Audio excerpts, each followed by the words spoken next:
Namaskaram, namaskaram to everyone.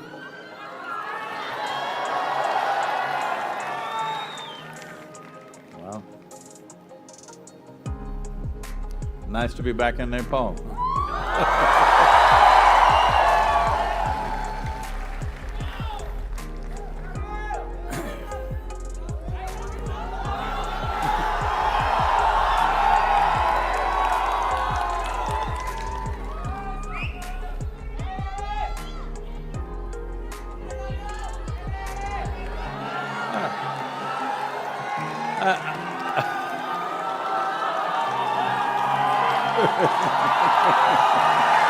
What?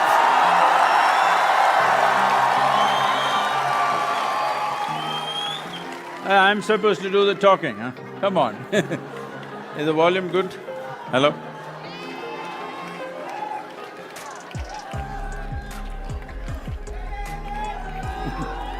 Hello, can you hear me? This is not good, huh? I can't hear. Hello?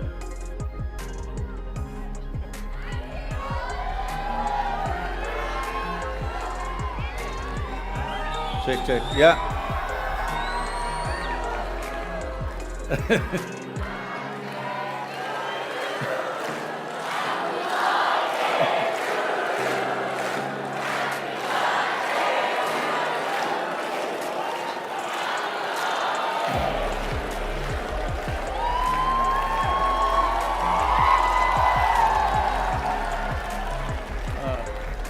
I am still not yet born, still more than 24 hours, please.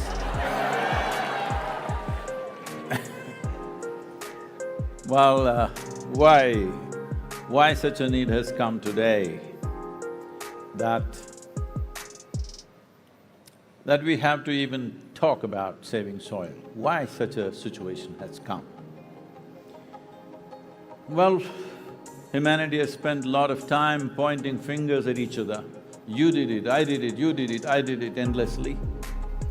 We need to first of all understand whether you like it or you don't like it, knowingly or unknowingly, every one of us are a part of it, this destruction that's happened. The only way around is that everyone have to become a part of the solution, there is simply no other way. This is not to be done by any one person or any one government or a ministry. This has to become humanity's mission because we are destroying the foundations of our existence, that's what it means. In these cultures, we have always referred to soil as our mother.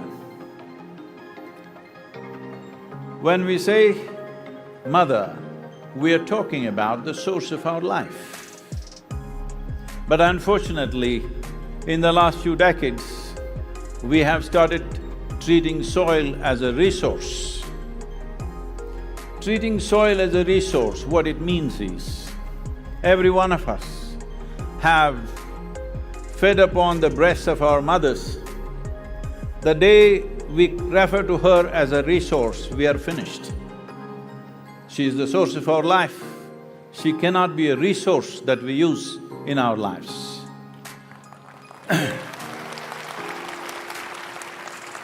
But this is exactly what we have done. Even today, nearly 85% of the nations on the planet address soil as an inert substance that they can fix by adding a chemical or taking away a chemical or whatever else. What we need to understand is, soil is the largest living system, not just on this planet but in the known universe. It is the largest living system with trillions of species.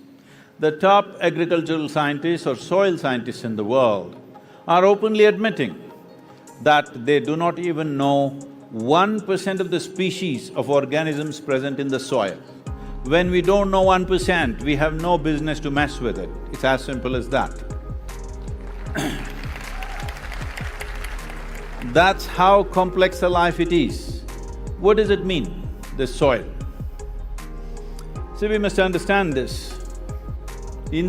On this planet at least, all life, whether it is a single-celled creature or us who are supposed to be the most complex and sophisticated creatures on this planet, All of us are essentially made of the same fundamental design. In yoga forever, we have been saying anda pindanda is all the same thing. But today, the modern science, because unless it comes from the West, it's not science, okay? I want you to know this. So, the modern science is saying there is something called as a constructional theory that if you look at any design on this planet, whether it's a single-celled organism or any other creature or a leaf or a cell in a plant or the human system, the fundamental design is still the same. The complexity and sophistication is multiplying manifold over, but essential design is same. Or in other words, what we call as life on this planet is a part of the carbon cycle that's happening. In this carbon cycle, soil is the most important link in the chain of carbon cycle, and that has worn thin. What is wearing the soil thin means? See, today, as you sit here, over 60% of your very body that you carry is microorganisms. Only 40% are your parental genetics. I saw that little girl in Sofia on the video, and this girl came to me and said, Sadhguru, I want to do save soil, but my mother, boo. I said, please tell your mother she's only 20%. Rest is all soil. Only 20% of your genetics your mother, another 20% your father. Fundamentally, life is happening to you because of the foundational life that's happening in the soil. This is the fundamental life. To give you some perspective,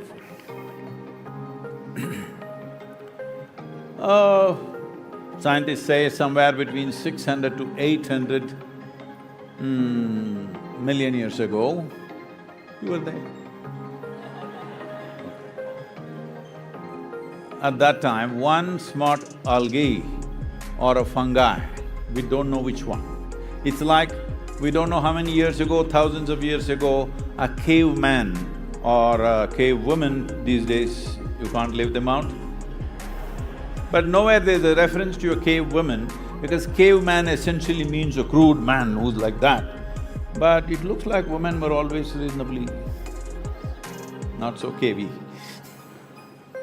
So, we don't know whether a caveman or a woman discovered the way of how to cook our food using fire, controlling fire within our homes. Oh, that's changed everything about our lives, isn't it? The way we eat and the way we exist. Similarly, one smart algae or fungi, we don't know which one of them came up with this idea of cooking their food using the perpetual energy of the sun. This phenomena of cooking their food using the sun's energy, today we refer to as photosynthesis. Before the phenomena of photosynthesis started, the average oxygen content in our atmosphere was just a shade over 1%. Today it is 21%. It's a little less in this hall, but average is 21%. And even if you're wearing a mask, you're able to breathe because it's 21%. It's not about today we breathing and existing. The very reason that such a complex life could evolve is only because of the oxygen content in the atmosphere. Otherwise, life would have been very rudimentary and simple. So this phenomena of photosynthesis means essentially it is oxygen manufacturing factory on the planet. You all oxygen breathing or carbon dioxide breathing? Tell me, I don't know which kind you are. Oxygen. But in the last 1,000 years, we have removed 85% of photosynthesis on this planet. What's our plan really? For ourselves and for future generations, what is our plan? 85% of photosynthesis on the planet has been removed. We call this development. Well, we need many things, that's not the point. But we need to understand, without ecological stability on the planet, life will not happen. Our idea, right now everybody is talking about, in 2000 or just after 2000, when I spoke in the United Nations, I told them I have come here to officiate the marriage of ecology and economy, because you guys are thinking these two are competing forces. There is no such thing as ecology versus economy. This is like this, you are living on open land, then you saw the need for shelter, so you built one floor, one nice house for yourself. Then a need came, you had to build the second floor. Then you started pulling out the foundation stones and started building the second floor. You know what will happen to your house. This is exactly what's happening to the world right now. Ecology is the base, economy is on top of it. If you pull out the foundation stones of ecology, there is not going to be any economy. Whatever economies we have built, whatever very perceptional marketplaces we have built can all collapse in no time once there is a little bit of food shortage on the planet. I want you to just imagine, in Kathmandu city, if 40% of the people have not eaten for last 3 days, do you think you can come here and sit in this event? Do you think you can go to your office? Do you think your children can go to school? Do you think anything that you are doing right now would be possible for you? Civilization will collapse. What we have created in 1,000 years, in 3 days' time it'll collapse once there are food shortages. We must understand this is not something new. Whether it's Nepal or India or European nations or East European nations, Central Asia, Arabia, even North America is not a stranger to famines in the past. Till 40s and 50s, 1950s, we have seen famines. Some of those famines were terrible, which took millions of people. 1943 famine in India took 3.2 billion people in 4 months' time. Famine is the worst way to die for a human being. A war is so much better, either somebody will shoot you or bomb you or take off your head, something will happen. Famine is a slow fade, 3 to 4 months, you will die in a most terrible way. And this is not new to us. 2 generations ago, people have faced this repeatedly, again and again. But after all this infrastructure, after all this education, information, technology, once again we are driving towards famine, global famines. This year, 7 nations are going into famine conditions. This year, 39 million people right now are seriously in famine situation. It is expected in the next 4 months, 360,000 children below 8 years of age will die without food simply because World Food Program has thrown up his hands and said, we are not able to provide food for these children because there is no money, everything has gone to the war effort elsewhere. So, as human beings, how do we just sit around and think that, it's all right, they're dying somewhere else? That is not the nature of a human being. The reason why a human being is evolved to this place is because we can think inclusively. We are not functioning instinctively for our survival.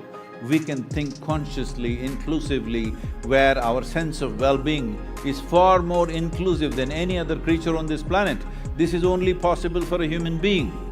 You are the only one who is referred to as a being. We don't call a tiger being, an elephant being, ant an ant being, no such thing. Only you are referred to as a being because you're supposed to know how to be. Hey, don't do that. You're supposed to know, I said. I did not say you know. If you knew how to be, if you really knew how to be, would you choose to be blissed out or miserable? What's your choice? Now, see, from now on I'll ask a few questions. You can either say yes, no or silence. All 3 I will bless. It's up to you. If you had a choice between being blissed out and miserable, what is your choice for yourself? Yes. What you want for your neighbor sometimes may be debatable. But what you want for yourself is 100% clear, isn't it? Highest level of pleasantness. You want highest level of pleasantness for yourself. Why something so simple is not happening? It is not happening because you heard about that potato farmer? No? Oh, let me tell you a story. Once upon a time… No. That's not the way. There's a certain way to listen to a story. Once upon a time, Hello? Once upon a time, there was a potato farmer. One day, he wanted to eat apples. What did he want to eat? So he went in search of an apple tree, and then he found an apple tree.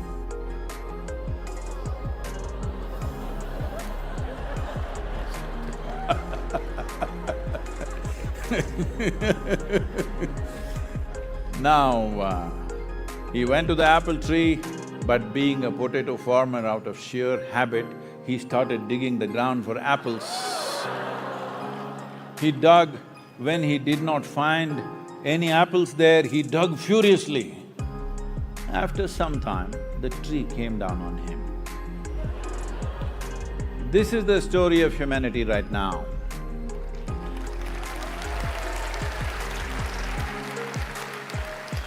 It is… these things have happened. These things which are fundamental to our existence are being destroyed not because of some evil force. This has happened in search of human well-being, in search of human happiness above all. In pursuit of happiness, we have done this. Now I'm asking you a simple question. Whenever you've been happy or miserable, whichever way you've been, did it happen from within you or did it rain upon you? Whether joy or misery happened from within you, pain and pleasure happened from within you, agony and ecstasy happened from within you. You have never experienced anything outside of yourself. Just look at this. Do you see me right now? Even if you're not listening, do you see me, those of you up there? Where do you see me? Just use one hand, one finger, point out where I am. Ah, you got it wrong. You know I'm a mystic from southern India. Right now, this light is falling upon me, reflecting, going through your lenses, inverted image in the retina. Where do you see me right now? Within yourself. Where do you hear me right now? Within yourself. Where have you seen the whole world? Within yourself. Have you ever experienced anything outside of yourself? So, in search of happiness, if you start digging the world, it's a never-ending digging. So, some people were telling me, it seems there are some 300 planets, just like planet Earth with the same kind of atmosphere and possibility of life. Some of these planets are 10 times larger than planet Earth. So, they want to go there, we must make a mission, unknown planet, whatever. But these planets are approximately 300 million light years away. I said, please, you go, it'll solve many problems. But I want to tell you that if these 8 billion people are given one planet each, as long as they're in pursuit of happiness, they will destroy all the 8 billion planets. They need just some time, that's all. Yes or no? Because what is within you, if you start seeking outside, you will destroy everything. This is all it is. In search of human happiness, this is the consequence we've produced, where the fundamentals of our life is now in a big question. See, how many of you have your own children? You can tell me, it's okay.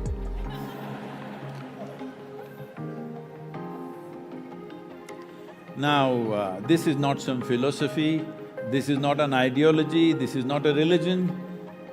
It is intrinsic within you, you want your children to live better than you. Hello?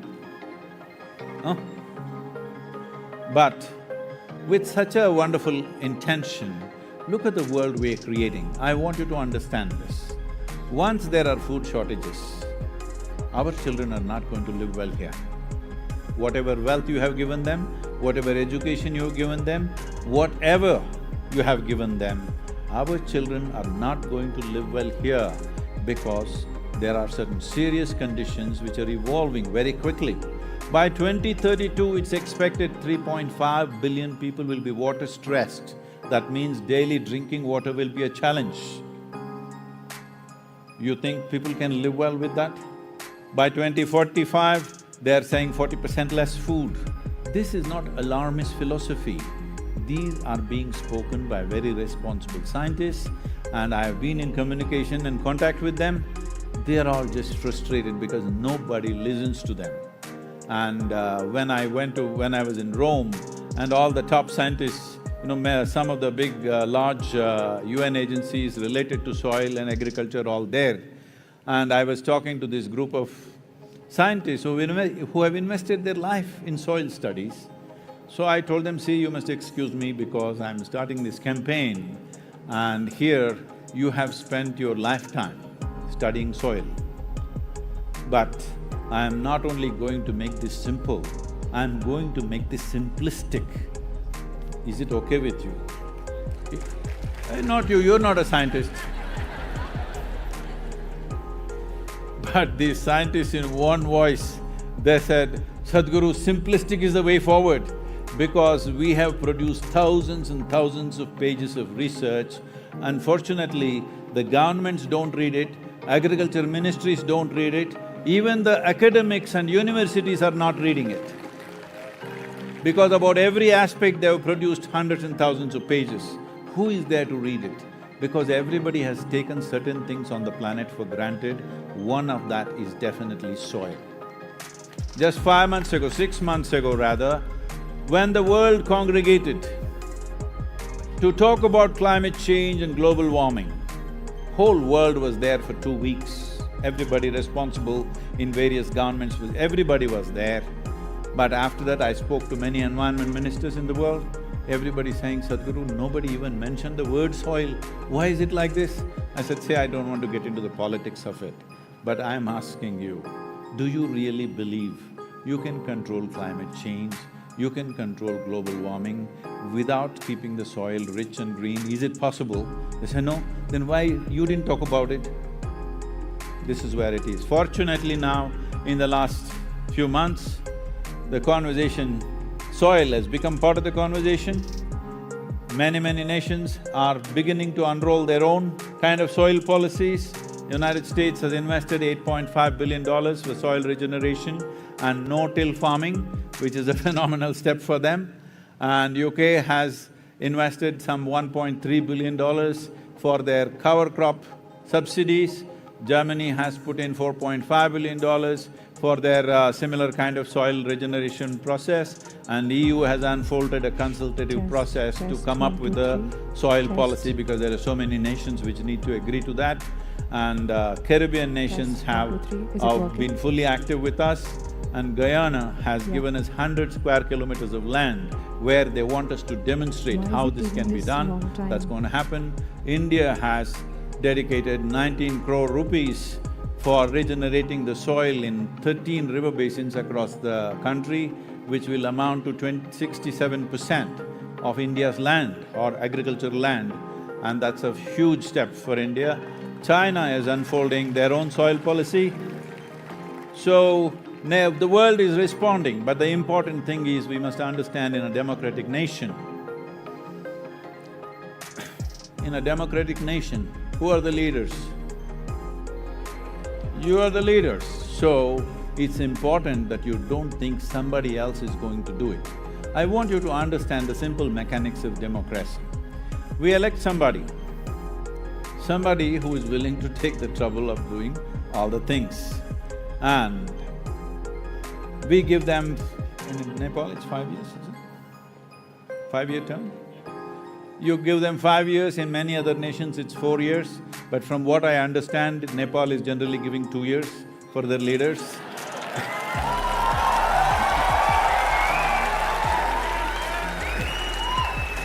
So, so if you give them 5 years, you give them 5 years, I want you to understand the nature of this job. You give them 5 years and they are supposed to do many things. Running a nation is always a complex situation.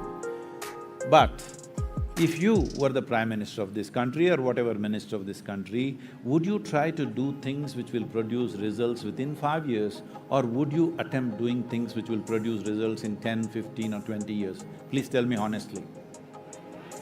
In 5 years, that's exactly what most governments on the planet are doing, because not in a single nation, not even in a single nation has ever 60% of population, adult population has stood up and said, we are concerned about the long-term well-being of this nation. We are concerned about the future of our children. Such a thing has never been expressed. In private they will crib, but they have not expressed. All they ask for is, reduce 5 rupees on my gas price. Okay, that will happen. Give me 1% discount on my income tax, okay, that will happen. But nobody is asking for long-term well-being of the nation. It's time citizens of any mature nation stand up and ask for long-term well-being of your country. This is very, very important. If you don't do that, it's not going to happen, because as you yourself admitted, if you were running the government, you would still try to do things within 5 years, not things which will take more than that. So if the governments have to invest in long-term well-being of the nation, it is very important your voice should be up. Your responsibility is not just vote, your responsibility is your voice. And today, fortunately, because of technology and social media platforms, you can sit at home and raise your voice. You don't have to go stand on the street and do this, all right? Not anymore, you can sit at home and raise your voice. You have a phone with you? Yeah, you have a phone with you? Smartphone or a dumb phone? Good. Smartphone, okay. You call somebody smart only if they're smarter than you, isn't it? Now, this phone is not just a simple thing for you to send some silly messages. That also you can do, I'm okay with that. But this is a powerhouse. If you have any sense of love and responsibility in your heart, this is a powerhouse sitting at your home. I'm just saying, one of you, sitting at your home, if you're really committed, just one of you can reach the entire world. That kind of power you have. That's the instrument you have in your hand, all right? If all of you get together, can anybody stop you? If all of you get together, can anybody stop you? No. First thing you need to understand is, this is not a protest, this is not an agitation, this is not expressing our anger and resentment about who did this, who did this. All of us have done it knowingly or unknowingly. We must understand this has happened, and this has happened not as a negative thing, with best intentions this has happened. Because many of us are alive today only because of fertilizers and chemicals. I want you to know this. For those of you who have fancy ideas in your head about organic farming, natural farming, this farming, that farming, I want you to understand, most of us are alive here today only because chemicals and fertilizers. If we take away chemicals and fertilizers today from this world, our food production will come down to 25% of what it is right now, that is death. So, as a generation, we have been able to feed this many people. In the beginning of 20th century, we were just 1.6 billion people. Today, we are inching towards 8 billion. We have been able to feed this many people only because of chemicals and fertilizers. We have crossed famine situations only because of this, but at the same time, we have damaged the soil significantly. Significantly, we have damaged the soil. So our time has come as a generation, we turn back. Turning back is not with fanatical ideas, ban the fertilizer, ban the chemicals, that is not the way. If you raise organic content, the need for fertilizer will start sliding down naturally. We must be patient enough to do that. Fanatical ideas of urban people, I'm saying, it's only urban people who are talking about organic farming, natural farming, because they don't do farming. You go and ask a farmer, try to grow his crops without fertilizer, without pesticide, it'll be zero for him. So, let us not say things which are irresponsible. All of you young people must educate yourself about soil, okay? Wherever you go, at least for 2 to 5 minutes, you must be able to speak with some sense about soil. It's very important because as a generation, we have this challenge in front of us, but as a generation, we have this privilege that we could be that generation which turned back from the brink of a disaster. We don't want to be that generation which walked into the disaster and cry about it. I'm saying this because we have this propensity that we keep walking into disasters and keep crying about it every time. See, when World War I happened, everybody said, this is enough, no more war. We formed League of Nations and da-da-da, no more war. Within 25 years, number 2 happened, all right? And after World War II, when the most horrendous things happened, we said, no more war at all, this is it, United Nations, and we will stop all war. How many wars since 1944? When 21st century came, we said, oh, 20th century people, idiotic people, they fought wars and wars. 21st century is the age of information, technology, we are all… What? What is that, huh? Like this, we're not going to fight wars, love and this and that. In 21st century, how many wars? How many nations have been destroyed in the last 22 years? Just look back and see. Because we need to understand this, we keep crying about the same things and we keep doing the same things. So this is a time for us to stand up and turn this situation around, and it's not some rocket science, nor does it take enormous financial outlays. It just needs the right direction and a relentless commitment. This is all it takes. Let's make it happen.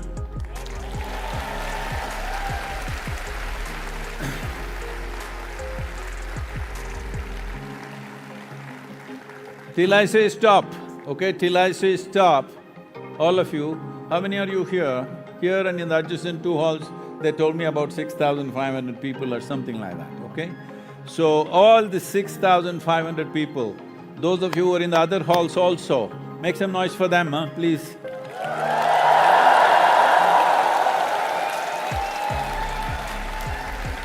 You must commit that every day, just 10 to 12 minutes a day, use your phone and say something about soil, whatever the hell you know. If you don't know anything, just go into FAO website and look up some facts. If it's too complicated for you, if it's too scientific for you, go into Save Soil website, much more simplistic thing, say something. If you can't say anything, just say save soil, save soil.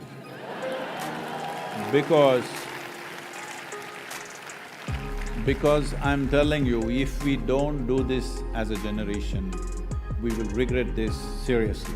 Right now, according to UNFAO, on an average, every year, 27,000 species of organisms are going extinct. So it's a slide. This slide, if it continues, it's estimated somewhere in the next 25 to 40 years, this slide will go into your tumble. Once it goes into your tumble, there's nothing you can do or I can do. There's nothing we will be able to do, we will have to face the consequences. Right now, it's possible to stop this and turn this around. It is not an experiment. Last 27 years, we've manifested this on the ground that over 132,000 farmers in southern India, we've transformed them into what is called as tree-based agriculture. When I explained this to your Prime Minister and coalition partners yesterday, they immediately took the decision, we will send a team to study what's happening there and we want to do it here. So please support these things. Without people's support, this is not going to happen. So will you commit to this every day, 10 to 12 minutes, you must say something about soil. Please make this happen, because in this fabulous mountainous country, you should not suffer from that because you have plenty of land for the people that you have, and this is very rich land. In many ways, this land is just a couple of generations old or 3 generations old agriculture. In India, in southern India, we farmed the same land for over 12,000 years. Same land for 12,000 years, but we maintained the richness of the land.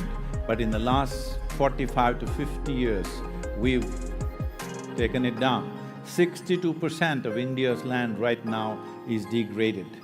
Average organic content is 0.68% in India. In Africa, across the continent, is 0.3%. This is a disaster. Below 1% is considered serious desertification. Southern Europe is 1.1%. Northern Europe, which is the highest in the world, is 1.48%. But the minimum prescribed by United Nations is 3% is the most minimum. If 3% organic content is not there, species will start dying. What organic content means is, it is the food for all this microbial life which is the foundation for our life. Within our body and in the soil, in the air, in the atmosphere, these organisms are always working to keep the life on this planet. Without us, they can exist. Without them, we cannot exist. That is the fact of life.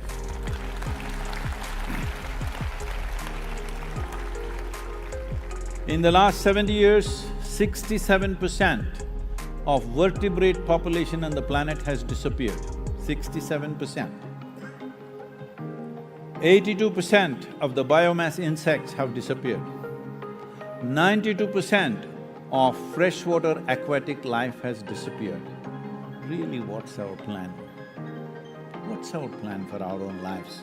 Because when we talk about 2030, 2040, 2045, we are not talking about future generations, we're talking about you. Hello? It's just a couple of decades away, where every scientist, without any ambiguity, everybody is saying this is where we are going. And by 2032, it's expected 1.3 billion people will migrate because of food and water shortages.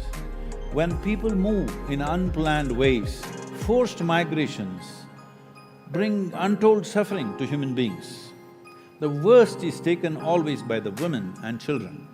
When unplanned migrations happen, women and children get the worst of it. You have to see this, what's happening in the southern European border, in many countries, what happens to these African women who land up there is unspeakable. Let's not once again drive humanity in that direction. It is important food grows where people are. It's very, very important. For long-term well-being of any nation, food must grow where people are. A few exotic things, you want to eat a kiwi fruit, you can get it from New Zealand. But basic food must grow in each country where people are. This is very, very important. So I'll leave it to you, if you have any questions, any kind of question, not necessarily about soil. About you, because you're also soil. Hello? Do you get that? You're also soil, walking soil. May you walk for a long time, but let's be walking on a rich soil. Questions? You must raise your hand and wait for the microphone.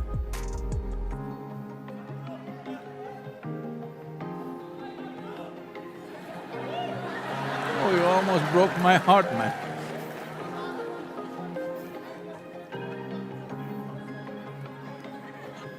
Then we want to see how committed you are, first of all, because you must understand this, nothing worthwhile in your life will ever come to you unless you have some relentless commitment towards it. Whether it is education, business, politics, spirituality, whatever, if you don't have a relentless sense of commitment to it, it's not going to happen. If you're thinking, I will do what is comfortable, you will be comfortable, but nothing significant will happen. If anything significant has to happen to your life, you must choose which way. Right now, because you said what you said, I'm saying south is the way for you. That you must show that commitment, otherwise nothing will yield. When you show that commitment, this is not big problem. As I told you, the whole process is about human evolution. Will we allow it to nature's device to do it slowly, or will we take it into our hands and do it upon ourselves that we'll evolve quickly in this life? This is a choice that you have.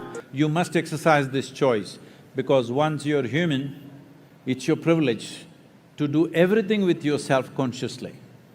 This is why Save Soil is also under the banner of Conscious Planet, because without conscious human beings, our very intelligence and capabilities have become a serious problem to the world. Right now, what human beings are suffering is just their own intelligence. If you take away half their brain, everybody will sit peacefully. Yes, what are they suffering? They call it stress, anxiety, this one, that one. It seems there are 72 different varieties of psychological ailments. I was talking to some top psychiatrists from United Kingdom, and they said there are 72 varieties. I said, really, 72 ways of going mad? How's this? Then they were explaining what are they, and one of them really struck a chord with me. It seems one of the psychiatric problems is compulsive nose-picking. I don't think Nepalis can do very good job with nose-picking. You know, Indians have a little bigger thing to poke till a point where it's bleeding, they keep on picking, they can't stop it. So I'm saying, you can make anything into your problem into your life, or you can make everything a solution in your life. This is a choice that we have. So, whatever kind of suffering you're having, I want you to understand the basis of your suffering is you do not know how to hold your own intelligence. You're poking yourself all the time. If you had half the brain, if you had the brain of an earthworm, at least you would be eco-friendly. Now this big brain, we should be a solution for every life, but unfortunately we become a problem for every life, including our own. This is because your education systems are always talking about how to conquer the world. How to take charge of this one? There is nothing about it. There's simply nothing about it. If you don't take charge of your own faculties, if your own faculties start working against you, can you ever be well, I'm asking you? If your thought, your emotion… Let's look at it this way. Let's say suddenly these two fingers start poking your eyeballs. What to do? If you have a friend beside you, if you have somebody who cares for you, they will hold your hand and say, don't poke your eyeballs. But if it becomes uncontrollable, they will tie it with a rope to the chair in which you're sitting. If it still doesn't work, they'll take you to your doctor and do something else. Still doesn't work, they may have your hand amputated just to save you. Hello? But this is exactly what you're doing right now. The sharpness of your intelligence is what is poking you all the time. So, I'll ask you a simple question, do you want your intelligence to be sharp or dull? See, if you have a sharp knife in your hand, you must know how to hold it. If you are like this, intestines will come out, hello? If you hold something very sharp in your hand, you must know how to hold it, isn't it? If you're not conscious, this knife becomes very dangerous. That's all that's happened to human beings. Your own intelligence has become a curse. Intelligence, is it a problem or is it the only solution we have? It is the only solution we have, but we turn the only solution into a problem because we are not conscious. Without creating a conscious human being, there is no conscious planet. Without creating a conscious planet, there is no solution for anything because we are capable of making everything into a problem. So let's create a conscious planet, let's make it happen. Thank you very much.